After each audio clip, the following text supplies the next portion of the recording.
The ship landed silently on the dark side of Earth's moon. It was small but deadly looking, with sharp edges that gleamed under the stars. The ship's door opened with a soft hiss, and Kradzak stepped onto the lunar surface. Kradzak stood over 7 feet tall.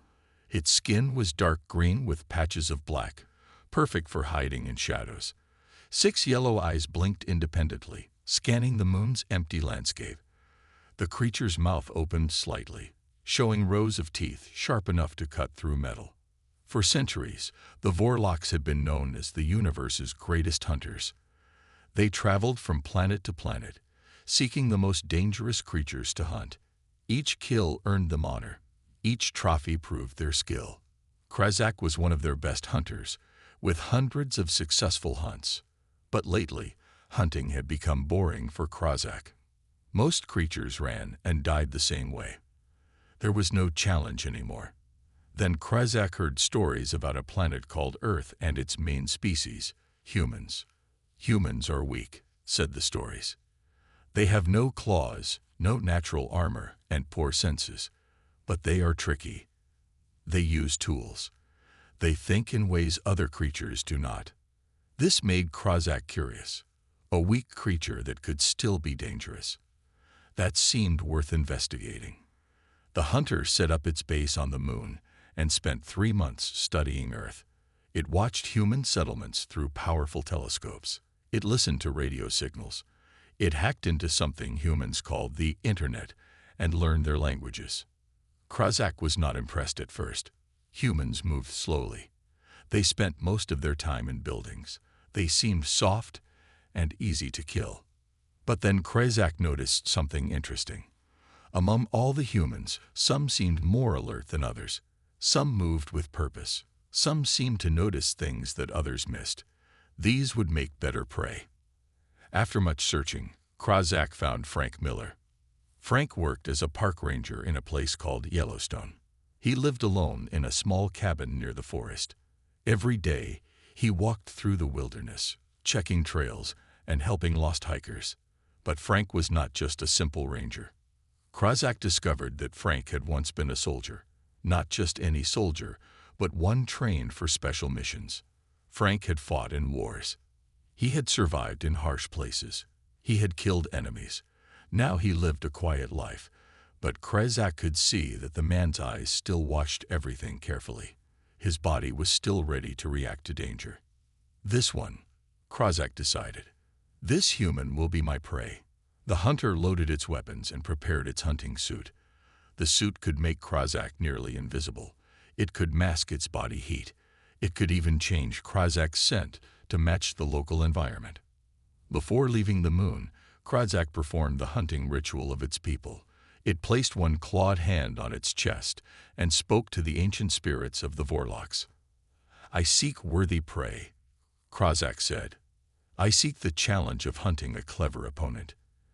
If this human is truly dangerous, let it prove itself against me. If not, let its skull join my collection." As the Earth hung in space before it, blue and green and beautiful, Kradzak felt a rare emotion, excitement. After centuries of easy hunts, would humans finally offer a real challenge? The hunting ship lifted off from the moon and headed toward Earth, cloaked from human detection systems. Kradzak's 6 eyes narrowed with anticipation. The game was about to begin, and Kradzak had no idea that this hunt would change everything. Frank Miller woke up before sunrise, as he did every day. The small cabin was quiet except for the soft ticking of his grandfather's old clock. He made coffee and looked out the window at the dark forest. Something felt different today, but he couldn't say what. After breakfast, Frank put on his ranger uniform and grabbed his backpack. Inside were water, emergency supplies, a first aid kit, and a few tools. He also took his hunting knife, tucking it into his boot. Frank didn't usually carry the knife, but today his instincts told him to take it. The morning air was cool as Frank began his patrol. Yellowstone was beautiful this time of year. The trees were full of green leaves, and wildflowers dotted the meadows. Usually Frank enjoyed the peaceful sounds of nature, but today the forest was too quiet. No birds sang in the trees. No squirrels ran along the branches. Even the insects seemed to be hiding. Strange, Frank said to himself. In his years as a ranger, he had learned that when animals go quiet, it usually means a predator is nearby.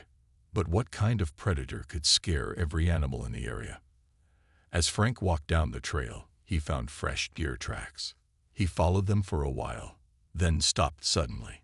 The tracks ended in a strange way. It looked like the deer had been lifted straight up into the air. There were no signs of a struggle, no blood, nothing to show what had happened.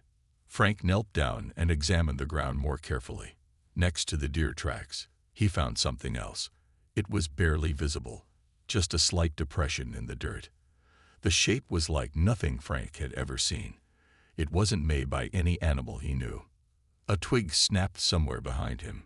Frank turned quickly, his hand moving to his knife. But he saw nothing, just trees and bushes. "Hello," he called. "Is someone there?" No answer came. Frank stood still, listening hard.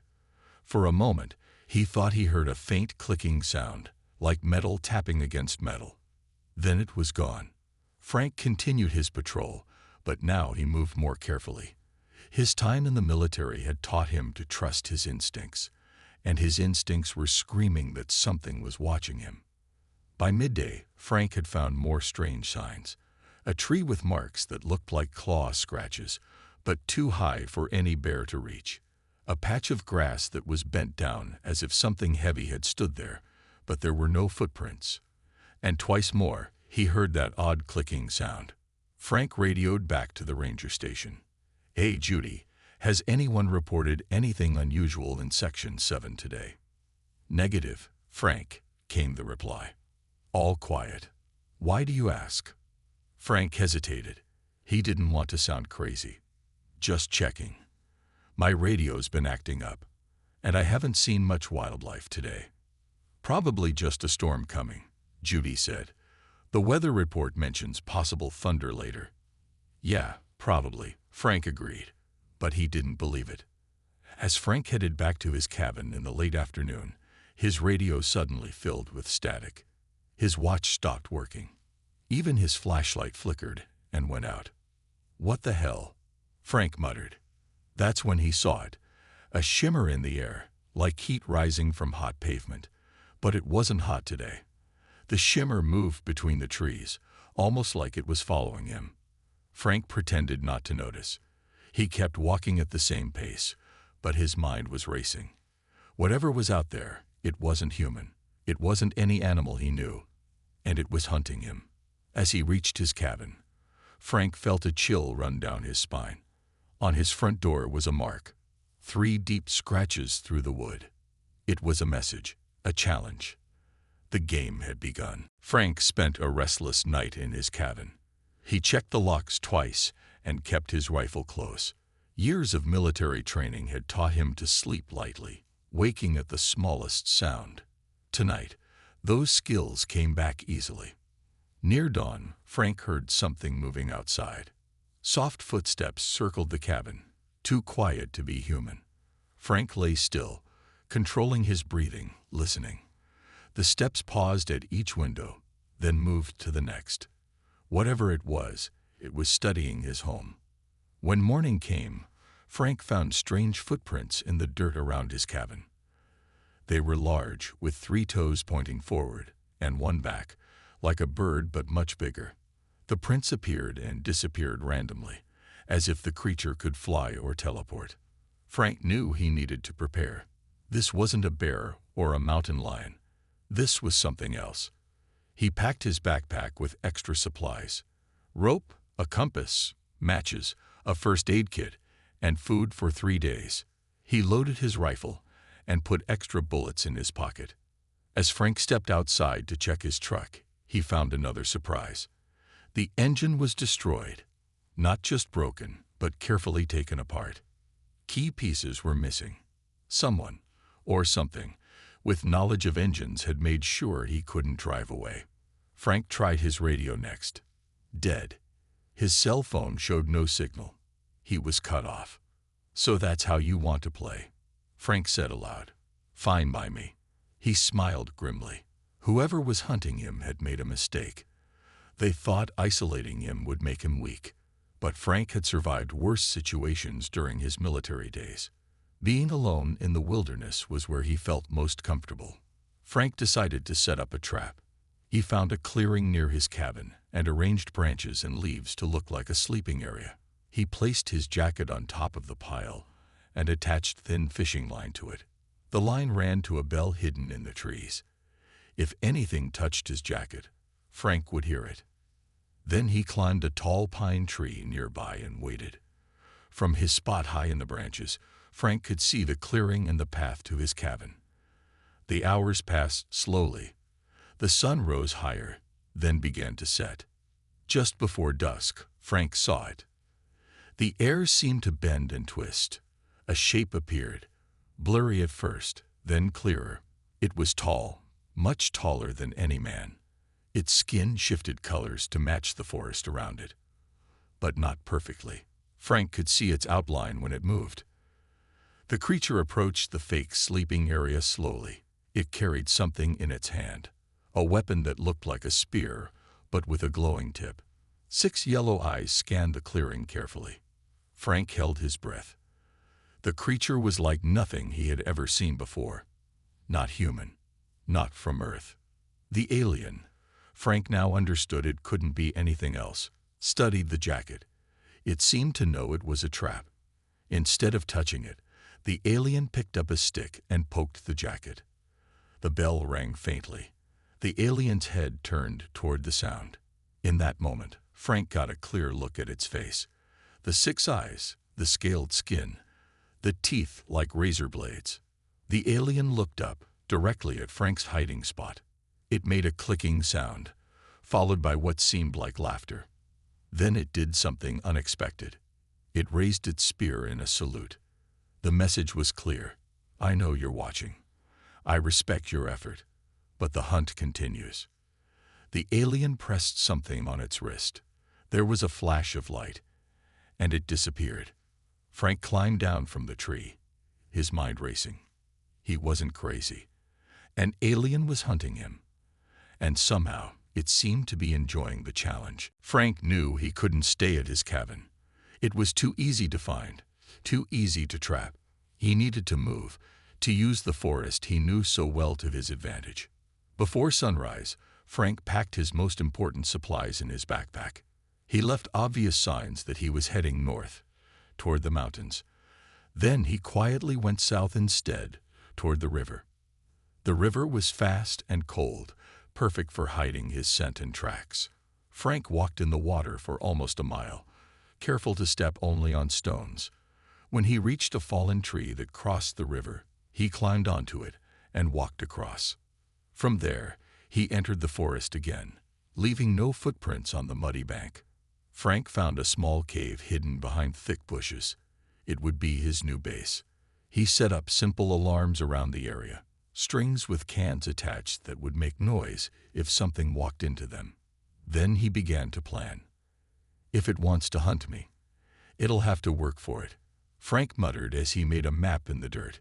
He marked places where he could set traps, areas with good hiding spots, and escape routes. Meanwhile, Kradzak returned to its ship hidden in a mountain ravine. The alien was pleased with how the hunt was progressing. Most prey ran in fear or fought blindly when cornered. But this human was different. He was thinking, planning, adapting. Kradzak checked its hunting equipment. The invisibility cloak was working well, but it used a lot of power. The alien decided to save it for the final confrontation. For now, normal camouflage would be enough. The next morning, Kradzak found the signs leading north and immediately knew they were false. The tracks were too obvious, too easy to follow. The human was smarter than that. The alien searched in a wide circle around the cabin. It found where Frank had entered the river, but lost the trail after that. Kradzak clicked its teeth in frustration, but also respect. The human knew how to disappear. That afternoon, Frank carefully moved through the forest, setting traps. He dug holes and covered them with branches. He set up tripwires that would release hanging logs. He created false trails that led to dead ends. As Frank worked on his third trap, he suddenly felt watched. He slowly turned and saw a shimmer in the air near a large oak tree. The alien was back. Frank pretended not to notice. He finished his trap, making it obvious and easy to spot. Then he left, following a path that led between two large rocks. Krazak followed, amused by the simple trap. The alien easily stepped over the covered hole. But as it moved between the rocks, it failed to notice the thin wire at ankle height. A heavy net made of vines and branches fell from above. It wasn't strong enough to hold the alien for long, but that wasn't Frank's plan. As the net fell, it tore a device from Krazak's belt. The alien roared in anger and slashed through the net with sharp claws. But the damage was done. The device, a small metal box with blinking lights, lay on the ground. Frank was already gone, hidden behind a fallen tree 50 yards away. He watched through binoculars as the alien searched for the lost device, making angry clicking sounds. When the alien finally left, Frank waited an extra hour before approaching. He carefully picked up the device using a stick, not touching it with his hands. It was clearly advanced technology, perhaps the key to the alien's invisibility. Frank smiled. The hunter had become careless. Now it was time to turn the tables. In its ship, Krazak realized its cloaking generator was missing. For the first time, the alien felt something new about this hunt: worry. Frank examined the alien device carefully. It was about the size of his palm, made of a metal he didn't recognize. Strange symbols covered one side, and a small light blinked on the other. He didn't dare press any buttons. Instead, he wrapped it in his bandana and put it in his backpack. The next morning, Frank hiked to the ranger station. He knew it was risky, but he needed help. Maybe Judy would be there, or someone else with a working radio. As he approached the small wooden building, he noticed the door was open. That wasn't normal. Frank drew his knife and moved slowly, staying low and quiet. Inside, he found Linda Rodriguez checking the radio equipment. Linda was new, transferred from a park in California just a month ago. Frank didn't know her well, but had heard she was smart and tough. "Linda," Frank said from the doorway. She jumped and turned. "Frank, you scared me. What are you doing sneaking around?" "Sorry. Things have been strange lately. Is the radio working?" Linda shook her head. "Dead since yesterday. My truck won't start either. I hiked here hoping to call for help." Frank closed the door and locked it. "We've got bigger problems than broken equipment. Something's hunting in the park, something not from Earth." He expected her to laugh or think he was crazy. Instead, Linda's face grew serious. "I saw something last night, near the lake. It was big, walked on two legs, but didn't look human. I thought I was seeing things." Frank pulled out the alien device and showed it to her. "You weren't." Linda examined it without touching. "What is it?" "Some kind of technology. It fell off the creature when it got caught in one of my traps." They spent the next hour sharing information. Linda had seen the alien twice. She also found strange tracks and a dead deer that had been cut open with surgical precision. "We need to warn people," Linda said. "Get everyone out of the park." "How?" "No radio, no phones, and the vehicles won't work." They both fell silent, thinking. Then Linda had an idea. "The fire tower on Ridge Hill has an old emergency system. Not a radio. It's some kind of signal light that they used before radios were common. It might still work." "It's worth trying," Frank agreed. "But it's a long hike, and we'd be exposed the whole way." Before they could make a plan, they heard something on the roof. Soft footsteps moved across the wooden shingles. The alien had found them. Frank pointed to the back door and whispered, "Get ready to run." They grabbed their packs. Frank took his rifle, and Linda picked up a flare gun from the emergency kit. As they reached the door, the ceiling above them cracked. A long blade pierced through the wood, nearly hitting Linda. "Now!" Frank yelled. He flung open the door, and they ran into the forest. Behind them, the alien crashed through the roof and landed inside the station. Its angry roar echoed through the trees as Frank and Linda sprinted away. They ran for almost a mile before stopping to catch their breath. Frank looked back, expecting to see the alien following, but the forest was empty. "Why isn't it chasing us?" Linda asked between deep breaths. Frank thought for a moment. "It's a hunter. It enjoys the chase. If it just wanted us dead, we would be." "So what do we do now?" "We need to study this device. Maybe we can use it against the alien somehow." As they examined the alien technology more closely, Linda noticed something. When she moved her flashlight near it, the blinking light changed color. "It reacts to light," she said. "And look, there's a pattern." Frank watched as she moved the flashlight back and forth. The device's light blinked faster or slower depending on the brightness. "It's communicating," Frank realized. "This might be our advantage." Frank and Linda found a small cave to hide in for the night. They blocked the entrance with branches and leaves, making it look like just another part of the hillside. Inside, they continued to study the alien device. Linda had discovered that shining different colored lights made the device respond in various ways. Red light made it buzz. Blue light made it open a small panel on the side. Green light did nothing. "I think it's some kind of key," Linda said, "or maybe a remote control." Frank nodded. "If we can figure out how it works, maybe we can use it to our advantage."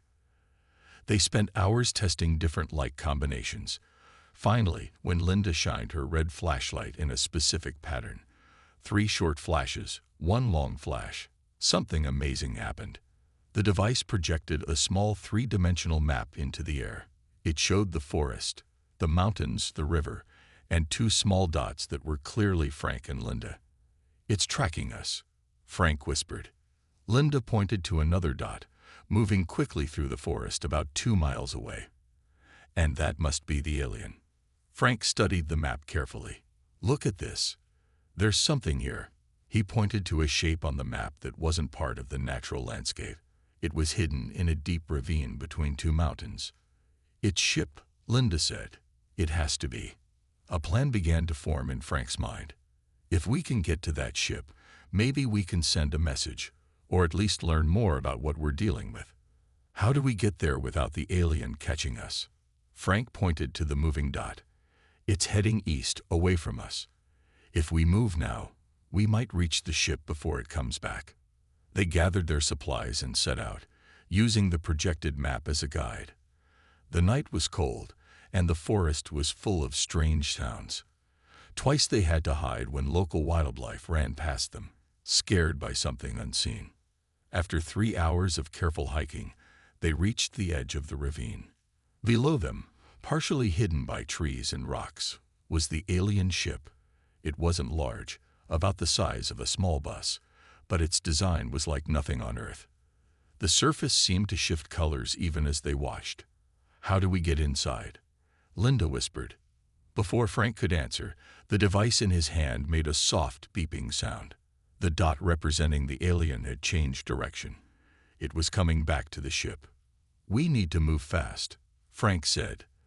They scrambled down the steep slope, slipping on loose rocks and grabbing at tree branches to slow their descent. At the bottom, they approached the ship cautiously. There was no obvious door or entrance. The surface was smooth, with no handles or buttons. Linda took the device from Frank and tried the light pattern again. 3 short red flashes, 1 long flash. For a moment, nothing happened. Then, a seam appeared in the side of the ship, widening into an entrance. "It worked," Linda said. They entered quickly, finding themselves in a small chamber. The walls were covered with the same strange symbols they had seen on the device. At the center of the room was what looked like a control panel with a large screen. "Look for anything that might help us communicate or defend ourselves," Frank said. Linda went to the control panel and studied it. Many of the symbols matched those on the device. She tried pressing one that appeared on both. The screen lit up, showing images of different planets. One was clearly Earth. Another button showed what must be the aliens' homeworld, a dark planet with 3 moons. Frank found what appeared to be weapons, spears and blades made of the same strange metal as the device. He picked up one that seemed simple to use, a knife with a glowing edge. Suddenly, the device began beeping loudly. The alien was very close now. "We need to hide," Frank whispered urgently. "It's coming back." Frank pulled Linda behind a curved wall just as they heard a sound at the entrance of the ship. The alien was back. Frank gripped the glowing knife tightly, ready to defend them if needed. Krazek entered the ship, its heavy footsteps echoing in the small space. The alien growled something in its own language, clearly angry. It went straight to the control panel and pressed several buttons. Frank and Linda held their breath. They were trapped with nowhere to run. If the alien found them here, inside its own ship, they would have no chance to escape. The screen on the control panel changed to show the forest. Krazak zoomed in on different areas, searching for its prey. It didn't realize that Frank and Linda were just a few feet away. Linda accidentally shifted her weight, causing a tiny scraping sound as her boot moved on the floor. Krazak's head snapped toward their hiding spot. All 6 of its yellow eyes narrowed. Frank knew they had only one option. He stepped out from behind the wall, the alien knife held ready. "Looking for me?" he said calmly. Krazak made a sound that might have been surprise. It reached for a weapon on its belt, but Frank was already moving. Years of military training kicked in. He didn't try to match the alien's strength. Instead, he used speed and precision.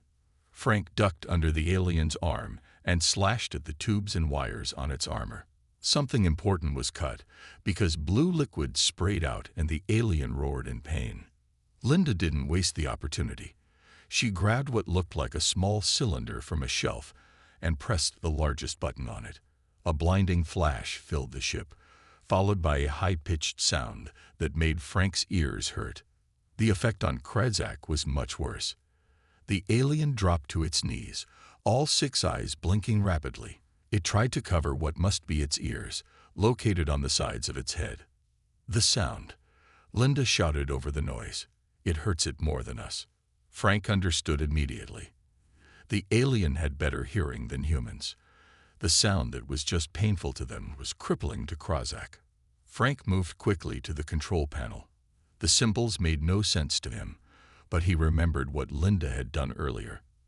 He pressed the button that had shown Earth on the screen. The ship's computer responded, switching to an image of their planet. Frank found another button that looked important, larger than the others, and placed in the center of the panel. He pressed it. The screen changed again, now showing what appeared to be a message system. Strange symbols scrolled across the screen. Meanwhile, Linda kept the sound device aimed at Krazak, keeping the alien disoriented, but the effect was wearing off. The hunter was beginning to stand up again, fighting through the pain. "Whatever you're doing, do it faster," Linda called to Frank. Frank saw a button that matched a symbol on the tracking device they had found. Hoping it was a communication control, he pressed it. The screen changed again, now showing what looked like other ships. Frank had an idea. He took the tracking device and pointed it at the screen, then used the light pattern Linda had discovered. 3 short red flashes, 1 long flash. The screen flickered. Then, to Frank's amazement, it showed another alien, similar to Krazak, but with different markings. The new alien spoke, its voice a series of clicks and growls. Krazak heard the voice and froze. It turned toward the screen, seeming shocked. The hunter said something back in its own language, the tone urgent. Frank didn't understand the words, but he understood what was happening. He had accidentally called Krazak superiors or companions, and from the way Krazak was acting, suddenly less aggressive, almost respectful, they were important. Frank and Linda looked at each other. They had just changed the game entirely. The alien on the screen continued to speak. Its voice was deep and commanding. Krazak responded with short answers, occasionally glancing at Frank and Linda with all 6 of its eyes. Frank kept the knife ready but didn't attack. Something important was happening, and he sensed that violence now would be a mistake. Finally, the alien on the screen said something that seemed to end the conversation. Krazak straightened its body in what looked like respect. Then the screen went dark. For a long moment, nobody moved. Then, slowly, Krazak placed its weapons on the floor.